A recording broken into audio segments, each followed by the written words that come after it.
Hello friends, welcome back to my commerce classes. आज की इस वीडियो में हम बिजनेस स्टडी के चैप्टर 5 के पार्ट 4 में फॉर्मल एंड इनफॉर्मल ऑर्गेनाइजेशंस के बारे में स्टडी करेंगे। स्टूडेंट्स, पिछली वीडियो में हमने ऑर्गेनाइजेशंस के functional functional structure of the organisations and divisional structure of the organisation के एडवांटेजेस, मीनिंग एंड फीचर्स के बारे में स्टडी किया था।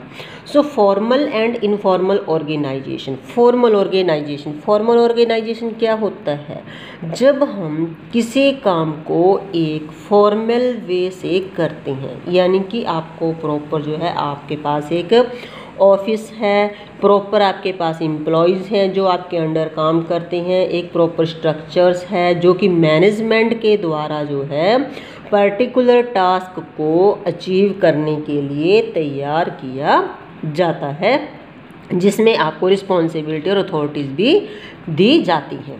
So formal organisation refers to the organisational structures. Formal जो ऑर्गेनाइजेशंस है उसका मतलब है कि ऑर्गेनाइजेशन स्ट्रक्चर को रेफर करता है which is designed by management to accomplish a particular task, जो कि एक पर्टिकुलर टास्क, जो कि एक मेन जो टास्क है उसको अचीव करने के लिए मैनेजमेंट के द्वारा बनाया जाता है।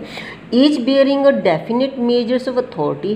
प्रत्येक व्यक्ति को अथॉरिटीज़ दी जाती है, रिस्पॉन्सिबिलिटीज़ दी जाती हैं एंड अकाउंटेबिलिटी दी जाती है। यानी कि जिस व्यक्ति को अगर आप अथॉरिटी देते हो काम करने की, तो उसको जिसको आप देते हो एम्प्लॉयज़ को, तो उसकी रिस्पॉन्सिबिलिटी बनती है अपने मैनेजर के प्रति।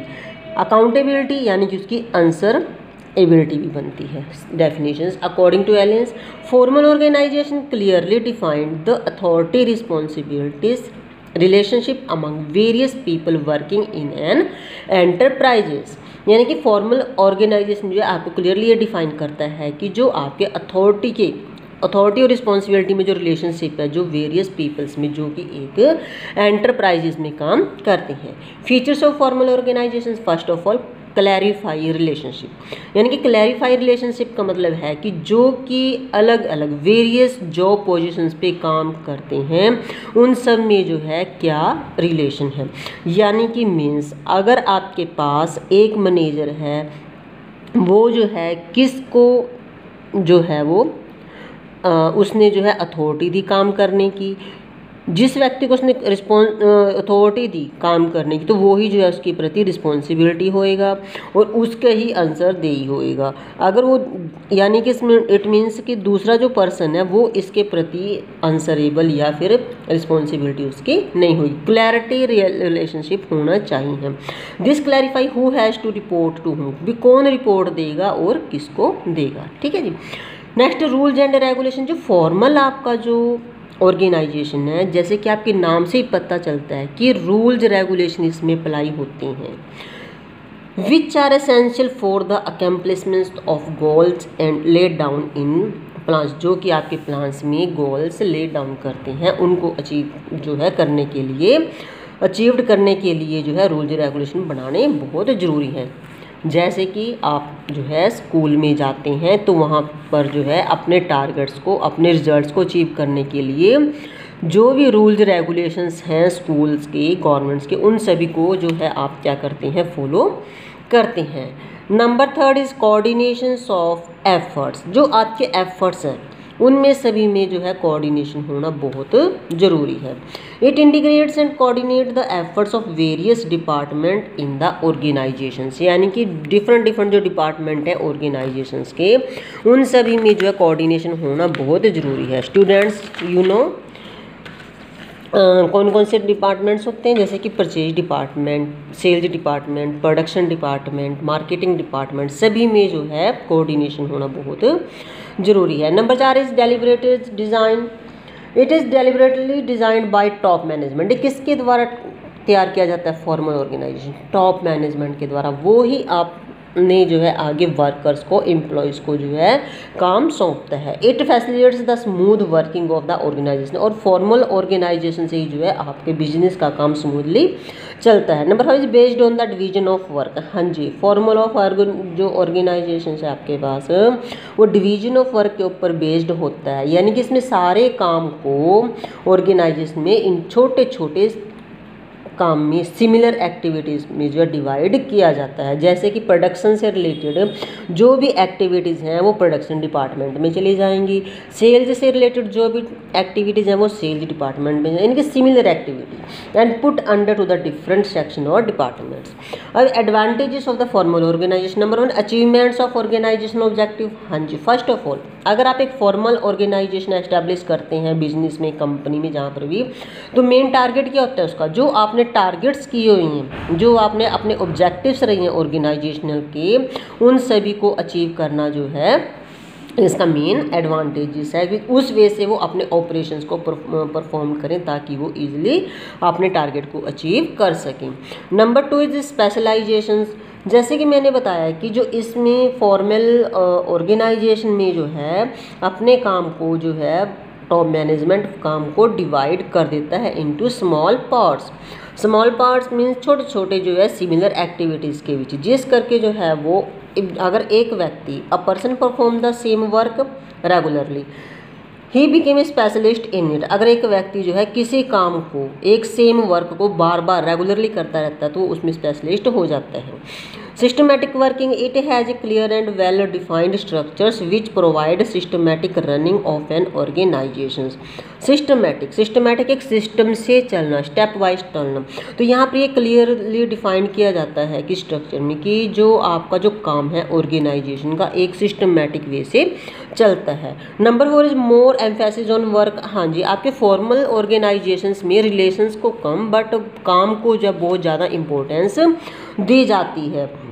वर्क यहाँ पे गिव मोर अटेंशन से work other than interpersonal relationship to get goal को अचीव करने के लिए जो है हमने काम पर ज़्यादा ध्यान देना होता है। कोऑर्डिनेशन जो है various activities and develops relationship among employees and specify their duties and responsibility. जब अगर आपको आप कोऑर्डिनेशन से काम करते हो तो वहाँ पर आपकी रिस्पॉन्सिबिलिटी, ड्यूटीज़ जो है सारी सारी क्लियरली होंगी। तो next is disadvantages of the formal organisation. अब देखो स्टूडेंट, जिस चीज़ के कोई बेनिफिट्स होते हैं तो उसके नेचुरली डिसएडवांटेजेस भी होंगी। तो disadvantages, delay in decision making. हाँ जी, यहाँ पर जैसे कि हमने बताया कि आपको जो भी डिसीजन लेती है वो कौन लेता है, टॉप मैनेजमेंट लेती है।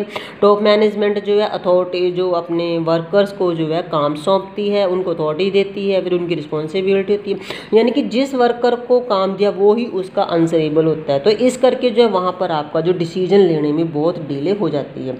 It follows the established chain of command. ये चेन ऑफ कमांड को जो है फॉलो करते हैं। Chain of command students means ये मैनेजर है, इसने अगर इस वर्कर को काम, इस जो है आगे अपने वर्कर को, एम्प्लॉयर को काम दिया, तो अब ये जो है इसने आगे 2 वर्कर्स को डिवाइड कर दिया काम को, ऐसे करके ऐसे, ठीक है जी। अब जो है अगर मान लो यहाँ पर इस टॉप मैनेजमेंट ने कोई काम का जो रिस्पॉन्सिबिलिटी यानी कि आंसरेबल लेना है, इसी से कुछ पूछना है, तो ये पहले इसको आंसर देगा, ये इसको आंसर देगा, ये फिर रिस्पॉन्स इसको देगा। तो इस प्रकार जो है ये डायरेक्ट भी इसको कर सकता है, लेकिन यहाँ पर चेन ऑफ कमांड है तो इस करके यहाँ पर आपकी जो है बहुत टाइम लग जाता है डिसीजन लेने में। Emphasis on the work only, यहाँ पर रिलेशंस को कोई भी इम्पोर्टेंस नहीं दी जाती। यहाँ पर ज़्यादातर जो इम्पोर्टेंस है वो किसको दी जाती है, काम को दी जाती है। तो इससे क्या होता है कि जो एम्प्लॉयज़ है उनकी जो क्रिएटिविटी पावर है, जो उनका टैलेंट है, जो स्किल है, वो जो है क्या हो जाता है, ख़त्म हो जाता है, उस पर ज़्यादा ध्यान नहीं दिया जाता। Ignore social needs of employees, it focuses on their ego needs. ये जो सिर्फ अपने ईगो नीड्स पर ही ध्यान में रखता है कि हाँ भाई हमारे ऑर्गेनाइजेशंस की जो है मतलब गुडविल ना ख़राब हो जाए, हमारे ऑर्गेनाइजेशन का नाम ना ख़राब हो जाए, यानी कि अपने ईगो नीड्स के लिए वो क्या करता है, ignore social needs of the employees के सोशल नीड्स को जो है वो इग्नोर कर देता है। Which reduces the morale of the employee, जो कि वो एम्प्लॉयज़ के मॉरल्स को, उसके नैतिक को जो है मतलब जो है उसके नैतिक मूल्य को जो है वो क्या कर देता है, रिड्यूस करता है, मोरालिटी उसकी कम हो जाती है, जिससे कि वो काम में ध्यान नहीं दे पाएगा। हाँ जी student, next is informal organisation. जो इनफॉर्मल ऑर्गेनाइजेशन है वो फॉर्मल ऑर्गेनाइजेशन का ही अपोजिट रूप है। अब फॉर्मल ऑर्गेनाइजेशन में काम जो है एक कमांड, चेन ऑफ कमांड चलता है, एक टॉप मैनेजमेंट होती है, रिलेशंस बनती हैं। तो यहाँ पर interactions among people at work gives rise to a networking of social relationship among employees called in formal organisation. Interactions among people at work, काम करते हुए जो भी व्यक्ति आपके जो है इंट्रैक्शन में आते हैं, आपके इंट्रैक्ट में आते हैं, आपसे मिलते जुलते हैं, वहीं पर जो है आपकी नेटवर्किंग ऑफ सोशल रिलेशनशिप बन जाता है। जैसे कि आप जो है किसी ऑफिस में काम करते हैं, वहाँ पर आप पब्लिक डीलिंग करते हैं। अब पब्लिक डीलिंग करते समय आपके जो कोई भी व्यक्ति है आपसे काम कराता है, कोई पब्लिक जो है आपसे कोई काम पूछता है, तो उससे जो है आपके जो है फिर क्या हो जाते हैं, वो सोशल रिलेशनशिप बन जाते हैं। तो जिससे जो एम्प्लॉय के साथ, तो वो कहता है कि आपका informal organization. Definition according to the Chester Bernard, an informal organization is an aggregate of interpersonal relationship without any conscious purpose. ये किसी कोई conscious purpose के लिए जो है आपके personal relationship जो है नहीं बनाए जाते, इसमें जो है कोई टारगेट नहीं रखा जाता है रिलेशंस करने के लिए, बट विच में कंट्रीब्यूट टू जॉइंट रिजल्ट, लेकिन वो फिर भी सभी मिलजुल कर जो है एक टारगेट को जो है अचीव करते हैं, एक कंपनी के या अपने बिजनेस के, ऑफिस के। Next is features of the informal organisations. इसकी क्या क्या विशेषताएं। First of all origin. Origin means ये जो है आपका informal organisation originate from within the formal organisation. ये फॉर्मल ऑर्गेनाइजेशन से ही ओरिजिनेट होता है, इससे ही बनता है इनफॉर्मल ऑर्गेनाइजेशन। कैसे फॉर्मल ऑर्गेनाइजेशन, जैसे कि आप सपोज करो किसी जो है गवर्नमेंट उसमें जो है ऑफिस में जॉब करते हो, काम करते हो। अब वहाँ पर जो है आपका एक टॉप मैनेजमेंट, जैसे कि आपका चेयरमैन है, वाइस चेयरमैन है, सेक्रेटरी है, तो वो जो है आपको ऑर्डर देते हैं, चेन ऑफ कमांड बनती है। लेकिन वहाँ पर जो है अगर आप के साथ जो पब्लिक डीलिंग भी होती है। अब पब्लिक डीलिंग में जो है जब वहाँ पे, क्योंकि वहाँ पर अगर आप ऑफिस में काम करते हैं तो that is the formal organisation. अगर कोई पब्लिक पर्सन्स, कोई जो है दूसरा अदर पर्सन जो है आपसे उस बोर्ड से रिलेटेड, उससे जो काम करते हैं ऑफिस से रिलेटेड, तो उसके साथ जो रिलेशन होंगे that is your informal relation. No written rules and regulations. हाँ जी, फॉर्मल में जो था रिटन रूल्स एंड रेगुलेशन होते थे कि आपको इस टाइम दफ्तर में पहुंचना है, इस टाइम छुट्टी होएगी, ये लंच ब्रेक है, नो स्मोकिंग, ठीक है जी।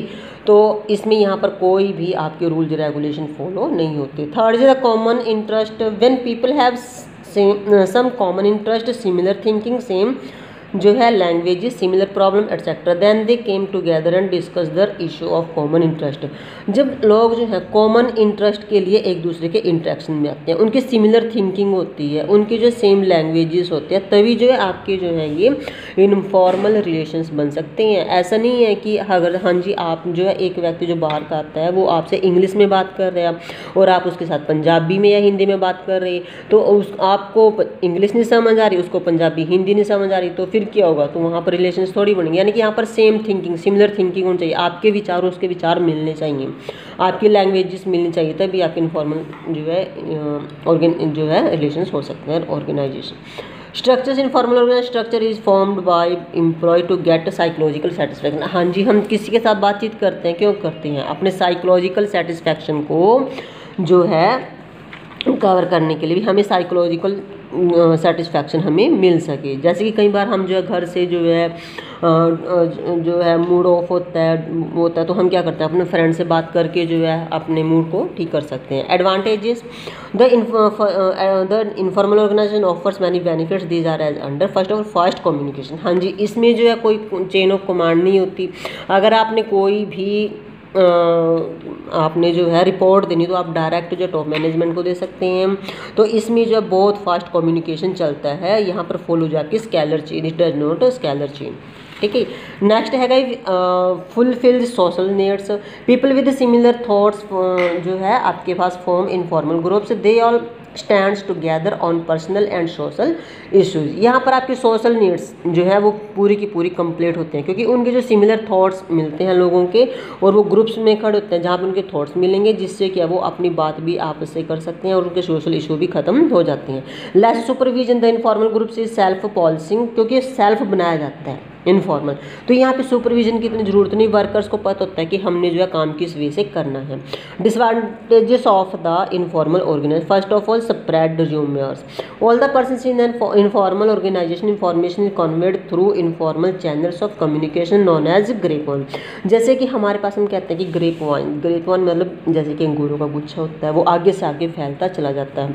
अब यहाँ पे नो सीक्रेट कोई भी सीक्रेट नहीं रहता, क्यों? इनफॉर्मल ऑर्गेनाइजेशन, जहाँ पर भी एक बात आपकी जो है टॉप मैनेजमेंट से, मैनेजर से, किसी से भी गई, तो वो सारे ऑर्गेनाइजेशन में बात आपकी फैल जाएगी। All the person in an informal organisation है, तो information is conveyed through informal channel, वो एक से दूसरे के पास, दूसरे से तीसरे के पास ईजिली चल जाती है, which brings horribles result in form of rumours. इस प्रकार जो है जिसका रिजल्ट होता है र्यूमर्स।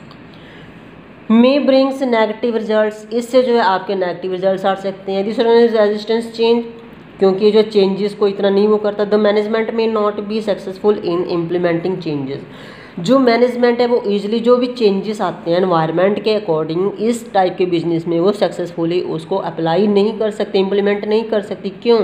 क्योंकि यहाँ पर जो है अगर हमने जैसे कोई चेंज आता है तो टॉप मैनेजमेंट मैनेजर्स को, manager, production manager, sales manager या मार्केटिंग मैनेजर को ईजिली देगा, चेन ऑफ कमांड में चला जाएगा तो उसको फॉलो करेंगे। लेकिन यहाँ पर अगर आप एक को कहेंगे तो दूसरे को कह देगा, तो थर्ड पर्सन को कहेगा, तो ऐसे फोर्थ पर्सन को ऐसे चलता रहेगा। Number third is non systematic working, it does not have a clear and well defined structure for systematic and smooth working. Formal में जो था आपके पास सिस्टमैटिक एंड स्मूथ वर्किंग होता था ऑर्गेनाइजेशन में, लेकिन यहाँ पर जो है आपके पास स्मूथ वर्किंग नहीं होता है, और ना ही यहाँ पे कोई सिस्टमैटिक काम से भी होता है। जब वर्कर्स का दिल करा उन्होंने काम कर लिया, जब दिल करा नहीं किया, और जब उन्होंने, क्योंकि उनको पता होता है कि हमने रिपोर्ट अगर एक अब जो अपने मैनेजर्स को, एम्प्लॉयर को देनी है या दूसरे को देनी है, तो वो यहाँ पर कोई क्लियर कट नहीं होता। सो स्टूडेंट, ये जो थे आपके पास advantages and disadvantages of formal and informal organisation थे, जो आपको क्लियरली समझ में आ गए होंगे। So please like, share and subscribe my channel. Thank you.